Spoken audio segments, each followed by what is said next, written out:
Hey everybody, it's Max McAllister here from Traxxion Dynamics. Today I'm going to show you a little fix-up for a little problem we found on the Warhorse. This is not going to be a pretty fix, but this is a functional fix.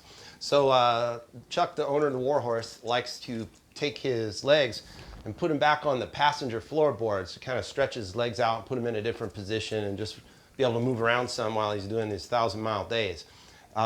In the process of that, his boot has grabbed the rubber mat on the passenger peg and popped the little rubber tits out of their holes. And the wind has taken the floor mat and ripped it off and just shot it off into the highway somewhere. So I have heard of other people say that they have also lost their floorboard mats. I have a cure. It's not pretty, but it is functional. So, and I'm going to show you how to do it.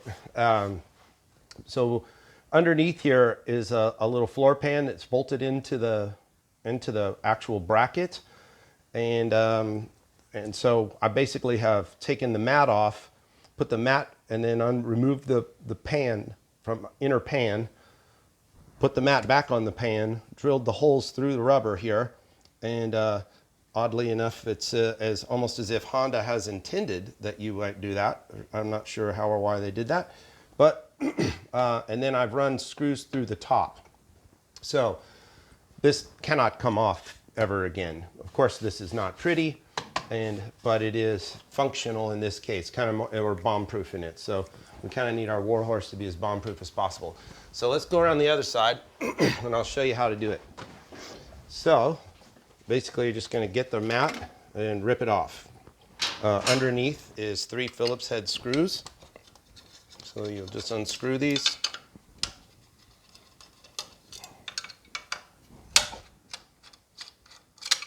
You're going to take the pan off,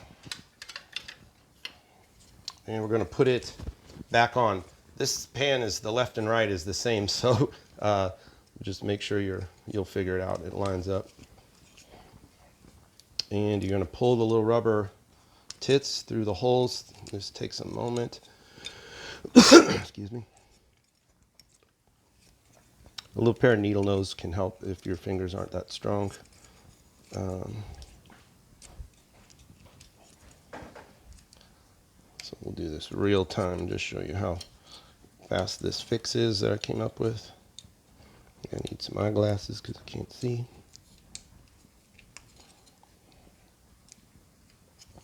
So I do find it odd that Honda has pre-placed shallow port places in the rubber, almost like they intended for a piece of hardware to pass through there somehow. And maybe they changed their minds. I can't speak for Honda because I don't know, but I do find it odd that molded into the rubber is a shallow piece that makes it very easy to drill through right where we need to drill through it.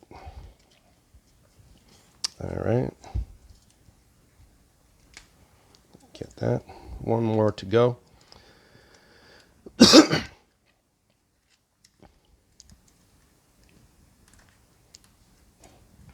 All right.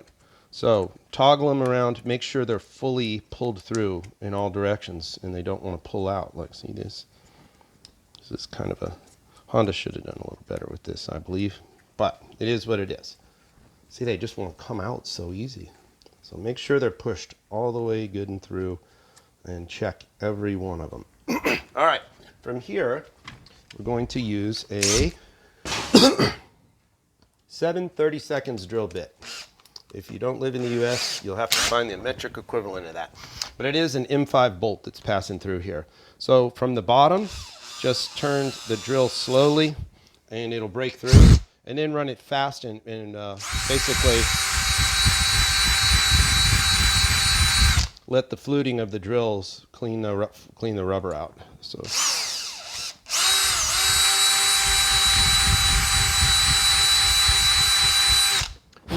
porting and polishing on our floorboard rubber mat here.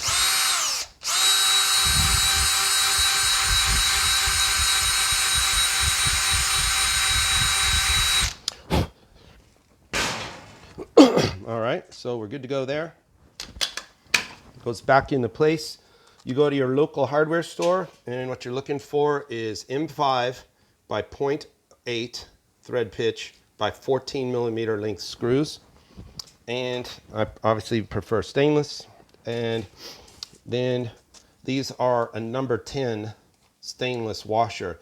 If you get the M5 washer, it won't be much bigger than the head of the bolt, so you're kind of looking for something that'll spread out the load a little bit. And so that's why I opted for a number 10.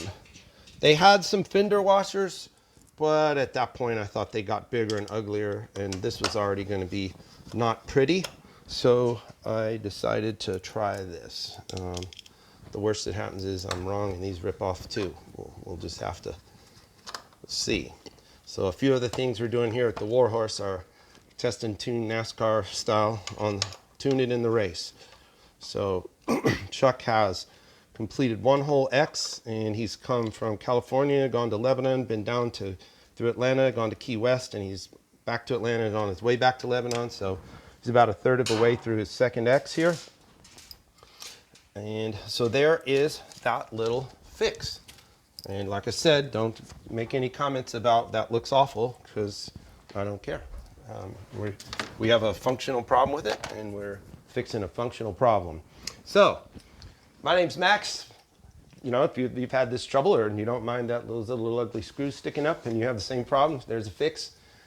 Please give this video a thumbs up and share with your friends, particularly if their rubber pads have blown off their bike. And don't forget to keep an eye out on my channel, and I'll have more great content coming soon.